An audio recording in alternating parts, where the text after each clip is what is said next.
Si shtet nuk kemi deti, po kemi male që janë të mrekullueshme dhe është mundësia që komunat të zhvillojnë vendet e veta për të bërë turizëm malor.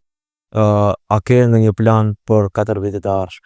Shqip një pyetje shumë e qelluar, ne për fat të keq nuk kemi ndonjë pikë atraktive turistike, por edhe në projektin tim që është në përpilime kam potencuar se ne duhet të krijojmë qendra të tilla, por ajo që kemi që na ka falë Zoti është liçeni në fshatin Gurgunic, Kozjak, por kërkon investim deri në liçen që nuk është punë që zbohet. Ne kemi filluar atë që më herët, por ka pas disa iniciativa tjera private, por nuk është realizuar deri në fund. Përveç Gurgunicës, sepse është fshati më i largët nga qendra e komunës dhe është fshat malor në Pullok që është më i mbipopulluar, më i banuar dhe më aktiv. Prandaj ato banorë të Gurgunicës meritojnë një angazhim më të madh për t'i stimuluar që të vazhdojnë e të jetojnë në Gurgunicë.